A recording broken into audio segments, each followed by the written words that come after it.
1990 Christopher ने असातिज़ा मुतासिर हुए जब इसने टेस्ट मुकम्मल किया। आइंस्टाइन को 3 दिन लगे, सिर्फ चंद घंटों में। इसकी बहन मिशेल कहती है वो जल्दी कॉलेज जा सकता है, लेकिन वो यकीन नहीं रखता जाना चाहता है। वापसी एक सिपाही देखता है क्रिस्टोफर की टी शर्ट कार्टून रोबोट है और इसे डांटता है, जंग आने वाली है। इस शर्ट रोबोट कास्मो है, जो एक मशहूर कार्टून शो का मरकजी किरदार है। मुल्क भर में रोबोट मुखालिफ जज्बात बढ़ रहे हैं। शो को मनसूख कर दिया जाता है। रोबोट्स को 1955 में वॉल्ट डिज्नी ने तैयार किया और बाद में उन्हें पैदावार में डाल दिया गया, इसलिए वो अफरादी कुव्वत का अहम जरिया बने।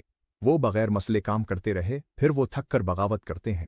रोबोट्स हुकूक मांगते हैं, इसलिए वो एहतजाज करते हैं, जिनकी क़यादत मिस्टर मूंगफली, बहसें और फौरन इंसानों और रोबोट्स के दरमियान जंग शुरू हो जाती है। शख्स जो घर में रोबोट रखता है इसे गद्दार समझा जाता है। जंग इंसानों के लिए अच्छी नहीं जा रही और सार्जेंट जॉन टीवी पर आते हैं कि रोबोट न खाते हैं, न सोते हैं और पलकें न झपकी। 2 साल तक इंसानियत लड़ती रहती है हारने के लिए। एक दिन सेंटर टेक्नोलॉजीज के बानी एथन न्यूरोकस्टर बनाते हैं, जो इंसानी दिमाग को ड्रोन जिस्मों से जोड़ता है। इंसान रोबोट फौज के साथ बराबर की सतह पर लड़ सकते हैं और 2 हफ्तों में जंग खत्म हो जाती है। इंसान जीत कर्नल ब्रैडबरी हीरो बनते हैं।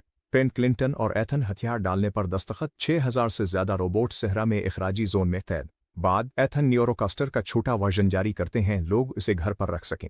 ये उन्हें दिमाग तकसीम करने देता है ताकि एक ही वक्त में काम कर सकें और मज़ा भी ले सकें। 1994 में मिशेल घर पर अपनी टखने मॉनिटर हटाने की कोशिश में है, लेकिन औजार छुपाती है जब टेड न्यूरोकास्टर अंदर आता है। वो उसे डांटता है और याद दिलाता है कि वो पिछले फोस्टर घरों से भागी है, लेकिन यहाँ नहीं भागने देगा। मिशेल जवाब में सामान के ढेर की तरफ इशारा करती है, बताती है कि इखराजी जोन से चीजें लेना गैर कानूनी। बाद में वो क्लास में जाती है और उस्ताद अपने न्यूरोकास्टर सूट में वहाँ मौजूद होती है। तमाम तलबा को अपने हेलमेट पहनने होते हैं और मिशेल इनकार करती है तो उसे प्रिंसिपल के दफ्तर भेज दिया जाता है। मिशेल के प्रोफाइल देखती है कि उसने अपनी पूरी फैमिली खो दी है, तो मिशेल को वजाहत करती है ये एक कार हादसा था। प्रिंसिपल कहती है कि न्यूरोथेरापी उसे कुछ देर भूलने में मदद दे सकती है, जिससे मिशेल को अपने भाई के साथ साहिल पर खेलने की याद दोबारा आती है। उसे घबरा गई और मिशेल ने उसे तसल्ली दी। मिशेल अब हेलमेट पहनने से इनकार करती है और घर चली गई। रात को मिशेल इस कार हादसे का ख्वाब देखती जिसमें उसकी फैमिली हलाक हो गई थी। वो अस्पताल में जागी और एक डॉक्टर उसे देख रहा था। वो उनका चेहरा याद नहीं कर सकी। मिशेल बाहर की आवाज से जाग जाती है। वो खिड़की से बाहर देखती है और अपने सहन में एक साया हरकत करता हुआ देखती है, तो वो एक टार्च लेती है और बाहर जाती है। वो बोतल पर एक आंख का अक्स देखती है, जिससे वो डर कर वापस अंदर भाग जाती है। वो टेड को दरनदस के बारे में खबरदार करने की कोशिश करती है, लेकिन वो न्यूरोकास्टर की दुनिया में खोया हुआ है। जब दरनदस आता है, मिशेल अपने बिस्तर छुपने भागती है। ताहम दरनदस एक रोबोट है और बिस्तर को उठाकर कास्मो के चेहरे इसे देखता है। मिशेल कोने में भागती है और कास्मो से बात करने की कोशिश करती है, जो इशारों से जाहिर करता है कि वो इसे तलाश कर रहा है। ये रोबोट बोल नहीं सकता और अपना सर खोलता है ताकि मिशेल उसकी आवाज का सर्कट ठीक कर सके, लेकिन इसके पास सिर्फ चंद रिकॉर्ड शुदा जुमले। फिर कास्मो बहन भाइयों की तस्वीर पकड़ता है और खुद और क्रिस्टोफर के दरमियान इशारा करता है कि वो एक है। मिशेल इस पर यकीन नहीं करती और तस्वीर को उसके बाजुओं से खींचती है। वो शेल्फोहे से टकराता है। टेड जाग जाता है और वो कमरे में आता है कास्मो को देखे। वो मिशेल पर चीखता है। ये एक बहस को जन्म देता है। कास्मो वही इशारा करता है जो क्रिस्टोफर करता था, जिससे मिशेल को उसकी कहानी पर यकीन आ जाता है। वो टेड को दीवार के खिलाफ धकेल दे। टेड गुस्से में गोल्फ क्लब पकड़ता है और कास्मो को मारने की कोशिश करता है, जो क्लब तोड़कर टेड को धकेल देता है। वो खून बहने पर 911 को कॉल करता है। फिर मिशेल उसे तीजर से बेहोश कर देती है। बाद में मिशेल और कास्मो टेड की गाड़ी में बैठ जाते हैं और रोबोट उसके तखने से मॉनिटर हटा देता है। मिशेल को गाड़ी चिल्लाना नहीं, लेकिन वो काम करती है जब टेड उनके पीछे आता और न्यूरोकास्टर गाड़ी उसे दूर फेंक देती है और ये जोड़ी निकलने में कामयाब हो जाती है। अगली सुबह गाड़ी सड़क रुक जाती है, इसका टायर पंक्चर हो गया है। मिशेल ट्रेंड चेक करती, स्पेयर टायर निकाले, वो भी टूटा हुआ। वो कास्मो सवालात से परेशान करती, वो वजाहत करता क्रिस्टोफर जिंदा और दूर से कंट्रोल कर रहा। मिशेल पूछती अपने भाई ढूंढे। कास्मो एक साइन पर सेंटर की कंपनी के लोगों की तरफ इशारा करता। डॉक्टर का इस्तेमाल करते हुए अली मिर्च कर सकते इशारे। कास्मो एक चश्मे वाले डॉक्टर का जिक्र और मिशेल हादसे के बाद जागने के बारे में सोचती है। अब उसे डॉक्टर की याद आती है। एमहस्ट याद आता है कि क्रिस्टोफर अस्पताल में इंतकाल कर गया। मिशेल नक्शा निकालती है। कास्मो इशारा करता है जो ममुआ इलाके के दरमियान में है। खतरनाक जगह में दाखिल होने का मंसूबा बनाना होगा। और मिशेल को गैर कानूनी चीजें याद आती है। गाड़ी के ट्रंक में एक डब्बा है जिस पर भेजने वाले का पता लिखा है। बॉक्स न्यू मैक्सिको में है। वो इस शख्स को तलाश करने का फैसला करते हैं क्योंकि वो जान सकता है कि जोन के अंदर दाखिल होना है। ये जोड़ी एक ट्रेन में चढ़ती है और पैदल जाती है। शाम मिशेल खाने को एक दुकान पर रोकती है और बाहर आती है तो एक ट्रक देखती है। वो कास्मो को एक गिल्ली में छुपाती है। ड्राइवर जान निकलता है जो पीओ बॉक्स खोलता है। बॉक्स ये जोड़ी तलाश कर रही थी और एक गड्डी पैसे निकालता है। एक आदमी उसके न्यूरोकास्टर में आता है जान से बंदूक खरीदे। क्लाइंट हथियार मोड़ता है और जान को गोली मारने की धमकी देता है, लेकिन इसे बर्की झटके से मारा जाता है। न्यूरोकास्टर बंद कर देता है। ये हरमैन ने किया। जान का पार्टनर रोबोट गिरे मशीन हटाने में मदद करता, जबकि पुर्जे हासिल करने पर बातचीत। जब वो मिशेल और कास्मो चुपके से ट्रक के पीछे घुस जाते हैं, ब्रेडबरी टेड की छोड़ा हुआ गाड़ी ढूंढ लेता। ट्रक एक पुरानी कान के पास पहुंचता है, ममनुआ इलाके के करीब है। जान और हरमैन अपनी चीजों को अंदर ले जाते हैं। मिशेल और कास्मो एक डब्बे में छुपे हुए हैं। जान और हरमैन गायब केबल्स पर हैं। मिशेल घूमने की कोशिश करती है। कास्मो एक गाने वाली मछली को चालू कर देता है। जान और हरमैन उन्हें घेर लेते हैं। मिशेल कहती है कि वो ममुआ इलाके में एक रहनुमा चाहती है। जान समझता है कि वो पागल है। लिफ्ट ऊपर जाती है और जान समझता है कि कोई उनका पीछा कर रहा था। सब छप जाता है। जब लिफ्ट नीचे आती है तो ब्रेडबरी को जाहिर करती है और कहता है ये रोबोट डीएक्टिवेशन टास्क फोर्स का हिस्सा है। जान और मिशेल को हाथ उठाकर बाहर आने को कहता है। जान मिशेल को बहन जाहिर करता है। ब्रेडबरी उसे पहचानता है, कहता है गिरफ्तार है। हरमैन ब्रेडबरी पर बर्की शुआ से गोली करता है। ब्रेडबरी देखता है, जान को ढाल बनाता है। फिर ब्रेडबरी फायर करता है। कमरे का बड़ा हिस्सा तबाह करता है, जबकि सब दोबारा छुपने भागते हैं। फिर रोबोट्स को कोने में लाता है। मिशेल आती है और उसके बाजू पर फायर एक्सटिंग्विशर मारती ब्रेडबरी छीम कर तबाह करता है। जब कमरा धुएं भर जाता है तो मिशेल तालियां बजा लाइट्स बंद देती है। अचानक मछली दोबारा दाती है और ब्रेडबरी का ध्यान बढ़ता है और जान पीछे से इसे गोली मार देता है। गोलियां न्यूरोकास्टर पर बेअसर हैं। ब्रेडबरी जल्दी से बंदूक तबाह करके जान को गर्दन से पकड़ लेता है। बचाने को मिशेल और कास्मो हथियार डाल देते हैं।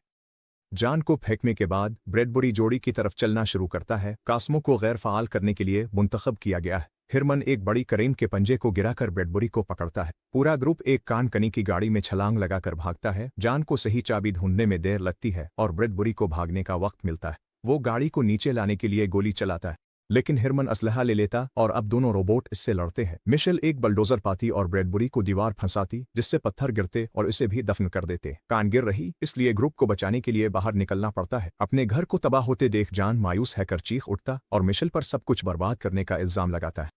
इसे करीब से कुछ अजीब आवाजें सुनाई देती। ग्रुप एक गार में छुपता है और देखता है कि कुछ कबाड़ा रोबोट पुर्जे तलाश कर रहे हैं। जान मौका देखकर निकलता है और रोबोट को तबाह कर देता है और गैराज में जा सके। वैन और बड़ा सूट है जो हिरमन अपने आप को बड़ा बनाने इस्तेमाल करता है। काफी बहस के बाद मिशेल जान को उसकी मदद करने के लिए कायल कर लेती है। चंद मिनट बाद मिशेल, जान और कास्मो वैन के अंदर होते हैं, जिसे हिरमन सूट में उठा रहा होता है। वो ममुआ इलाके में दाखिल होते हैं और मिशेल तबाहशुदा रोबोट देखती है। सफर के दौरान जान हिरमन से मुलाकात की। जंग के दौरान जान की टीम एक जंग हार गई और दुश्मनों ने उन्हें घेर लिया। सिपाहियों को रोबोट गोली मार दी जानी थी, लेकिन हिरमन ने जान को रोते देखा और इसे बचा लिया। मरकज के ड्रोन्स ने उन्हें ढूंढ लिया और जान ने उन्हें बताने तो उन्होंने इसकी बात नहीं सुनी। हिरमन अच्छा था, इसलिए दोनों को जान बचाने के लिए भागना पड़ा। एथन न्यूरोकास्टर से अपनी मरहुमा माँ के साथ एक याद देखता है, लेकिन आला खराब होता है और इसे बंद करता है। वो अपने साइंसदानों पर चलाता है और कंपनी के निज़ाम में वजाहत मांगता है। मर्द बताते हैं कि क्रिस्टोफर फरार हो गया है। अगर वो उसे जुमा तक नहीं ढूंढते तो कंपनी तबाह हो जाएगी। मायूस एथन बाद में वर्चुअल दुनिया में ब्रेडबरी से मिलता है। जानता है कास्मो ब्रेडबरी शिकार फहरिस्त है और मुआहिदा पेश करता है। कास्मो को हुक्काम के हवाले करने की बजाय एथन चाहता है कि वो इसे अपनी कंपनी के हवाले कर दे। ब्रेडबरी न्यूरोकास्टर दोबारा फाल हो जाता है। सहरा में ग्रुप तर्कशुदा माल दाखिल होने का सोच रहा है ताकि खाने की तलाश की जा सके। एक रोबोट देखता है और उन पर एक फरीज फेंकता है, जिससे वैन की सामने की खिड़की टूट जाती है। हिरमन भागने, लेकिन दुश्मन चीजें फेंकता और उसे गिरने पर मजबूर कर देता है। वैन उलट जाती है और ग्रुप को जल्द रोबोट्स घेर लेते हैं, जो इन्हें पकड़कर माल ले जाते हैं। अंदर रोबोट्स की पूरी एक सोसाइटी है। अफ्रीही मॉडल्स, घरेलू आलात तक। बाहर एक बड़ा रोबोट है जो खिड़की से उन्हें देखता है। मिस्टर पेंट आता है और उन्हें पकड़ने पर माजरत करता है, वजाहत करते हुए कि रोबोट्स ने सोचा कि वो खतरनाक लूट मार करने वाले हैं। जब मिशेल हालत बताती है तो पेंट दिखाता है कि डॉक्टर एमहेस्ट कभी आया और पीएचडी इंसानी मशीन तामुल में की। पेंट ने जल्दी से बाहर निकाल दिया, पता नहीं डॉक्टर अब कहाँ है। मिशेल बाहर जाना चाहती है, अपनी तलाश जारी रख सके। जान इसे कहता है रात को ये कितना खतरनाक है। वो उसे सुबह तक इंतजार करने पर मनाता है। मिशेल को क्रिसमस की आखिरी याद करती है जब वो क्रिस्टोफर के साथ थी और कि वो कॉलेज गया है। वो कम मिली है। वो याद पर रोने से नहीं रुक सकती। कास्मो तसल्ली देता है पहले कि वो कार्टून चलाए जो वो देखते थे। जल्द ही रोबोट देखने की पार्टी में शामिल हो जाते हैं। पेंट नोट करता है। बाद में जब सब सो जाते हैं तो अचानक रोबोट उन्हें जगाता है, जो क्रिस्टोफर के बारे में पूछ रहा। कास्मो हाथ उठाता है। रोबोट उसे एक पोस्ट कार्ड देता है। कार्ड पर पता और नोट है। एमहस्ट उसका इंतजार करेगा। ये पता इसकी निजरस के इलाके में है, लिहाजा वो वहां नहीं जा सकते। उन्हें एक रोबोट से मिलवाता है जो उसकी निजरत से लड़ने का तरीका बताते हुए खराब हो जाता है। जॉन सोचता है कि वो एक बोझ हो सकता है, लेकिन रोबोट इसे तेजी से 20 बॉल्स मारकर मुतासिर करता है। सुबह के वक्त ब्रेडबरी ममुआ इलाके तक पहुंच जाता है और दूर से माल को देखता है। ग्रुप पेंट गाड़ी में जा रहा है। वो दिन दाढ़ी चिल्लाते हैं और रात के वक्त वो एक वीरान तफरीही पार्क पहुंचते हैं जहां पता होना चाहिए। मिशेल एक कशिश में रोशनी देखती है तो वो नतीजा अखज़ करती है कोई ना कोई आसपास है। अचानक एक बड़ा जोकर का सरफाल हो जाता है और खौफनाक रोबोट हीरोज के अर्द गिर्द जाहिर होने लगते हैं। ग्रुप भागना शुरू कर देता है और किसी भी दुश्मन पर गोली चलाता है जो बहुत करीब आ जाता है। पेंट इनसे बात करता है, लेकिन दावने रोबोट और गर्राना जानते हैं। ग्रुप रोशनियों वाले इमारत तक पहुंचता है। पता चलता है कि दरवाजे नकली है। रोबोट करीब आ रहे हैं और परेशान है। पार्क के अर्द गिर्द मजीद रोशनियां जल जाती हैं और स्पीकर्स पर मौसीकी बजने लगती है, जबकि कुछ मुजस्समों से आग निकलती है। रोबोट पीछे हट जाते हैं इससे पहले कि ग्रुप के नीचे एक खुफिया दरवाजा खिलता है, जिसकी वजह से वो एक छपी हुई सुरंग में फिसल जाते हैं। एक जेर जमीन कमरे में वो आखिरकार एमहर्स्ट को पाते हैं, जो कास्मो के हाथ में पोस्ट कार्ड देखकर खुश होता है। मिशेल इसे धक्का देती है और क्रिस्टोफर के बारे में पूछती है तो एमहर्स्ट इंकिशाफ करता है कि लड़का सेटल में सीनर की लैब्स में है। हादसे के बाद क्रिस्टोफर को मामूली टेस्टों से गुजारा गया और MRI मशीन ने बताया कि वो खास है। वो वही था जिसकी उन्हें फतह के लिए जरूरत थी। डॉक्टर ने सीनर को उसे ले जाने दिया और मिशेल से इसकी मौत के बारे में झूठ बोला। एमहर्स्ट कंप्यूटर को फाल करता है जो तजुर्बाती वीडियो चलाता है। क्रिस्टोफर कोमा में था, इसके दिमाग को न्यूरोकॉस्टर से जोड़ दिया ताकि ये काम करे।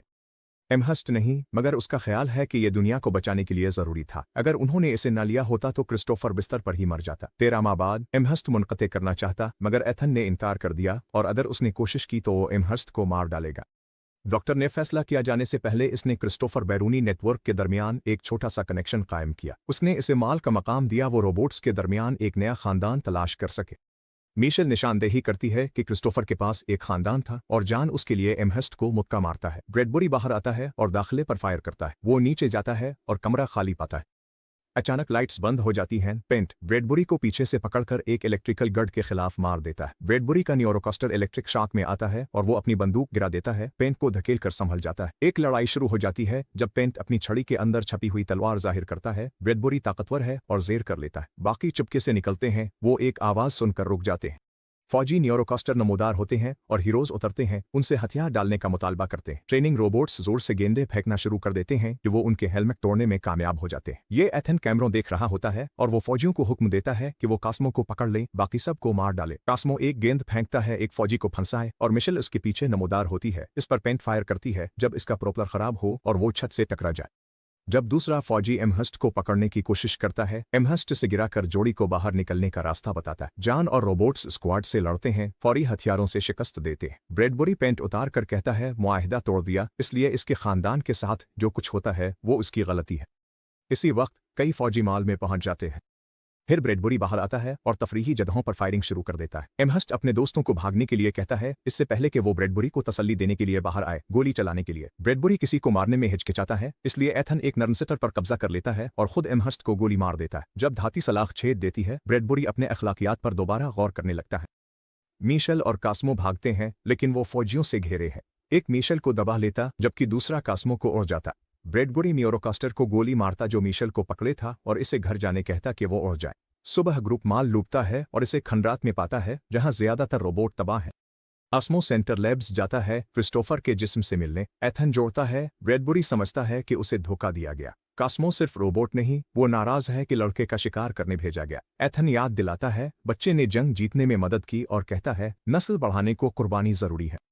जॉन मिशेल से कहता है कि नहीं हारना चाहिए, वो लड़ाई जारी रखती है तो वो इसकी मदद करेगा। मिशेल एमहर्स्ट के कंप्यूटर को चेक करती है कि इसमें इफराजी जोन छोड़ने के कोड्स और सटल लैब का मकाम है। कंप्यूटर बताता है कि अगर वो क्रिस्टोफर को मुनक़ते कर देते हैं तो पूरा न्यूरोकॉस्टर सिस्टम और कंपनी खुद बंद हो जाएगी। पेंट वापस आता है और इसे याद दिलाता है कि उसने मुआहदे पर दस्तखत किए थे, लेकिन मिशेल उसका जहन बदल देती है कि माल पर हमला मुआहदे को काल अदम करता है। छोड़े ट्रकों के इस्तेमाल से जॉन, मिशेल, जिंदा बच जाने वाले रोबोट सहरा छोड़कर सेटल की तरफ रवाना हो जाते हैं। हीरामन को नया बड़ा सूट मिलता है और वो इसे इस्तेमाल करके सेंटर लैब्स पर चीजें फेंकना शुरू करता है, उनकी खिड़कियां तोड़ता है। एथन फौजियों को भेज देता है तो हीरामन और जॉन भागते हैं, वो उनका पीछा करे। मिशेल और एमहर्स्ट के कंप्यूटर के लिए इमारत में चुपके दाखिल होने का मौका पैदा होता है। जॉन फौजियों पर गोलियां चलाता है जबकि हीरामन उन्हें अपने बड़े हाथों से कचलता है। एक न्यूरोकॉस्टर खुद को तबाह कर लेता है और हीरामन का सूट गिरा देता है। जब एक फौजी हमला करता है, हीरामन दिखाता है कि उसके पास पहले सूट के अंदर दूसरा सूट है और वो अपने जब टास्क फोर्स दूर हो जाती है, बाकी रोबोट भी लड़ाई में शामिल हो जाते हैं, जिसे ब्रैडबरी कैमरों पर देखता है।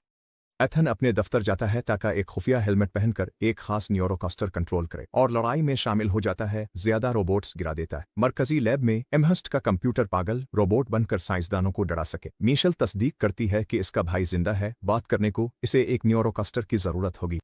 ब्रैडबरी बाहर जाता है और पेंट को बताता है कि एथन को कहाँ तलाश करना है, इसने किसी को रोबोट से भी कम इंसानी पाया। फिर वो अपने न्यूरोकास्टर को मुनक़ते कर देता है, जंग छोड़ देता है। जब मिशेल हेलमेट पहनती है तो अपने भाई के साथ आखिरी क्रिसमस याद करती है। वो क्रिस्टोफर से कहती है कि वो इसे बचाना चाहती है, लेकिन वो कहता है कि उसे मुनक़ते करने से वो मर जाएगा। वो ऐसा नहीं चाहता तो वो अपनी बहन से कहता है कि फिर भी ये कर दो।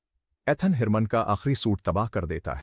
छोटा लड़का जख्मी हो जाता है और जान उसकी मदद करता बहुत देर हो चुकी होती है। एथन को पेंट मिलता है, वो मुआहदे पर बात करना चाहता है। लैब में मिशेल अपने भाई को मुनक़ते नहीं करती, वो इसे खोना नहीं चाहती। क्रिस्टोफर इसरार करता है कि उसने सालों से कुछ महसूस नहीं किया, इसलिए इसे बचाया नहीं जा सकता, लेकिन इसके दोस्तों को मदद की जरूरत है।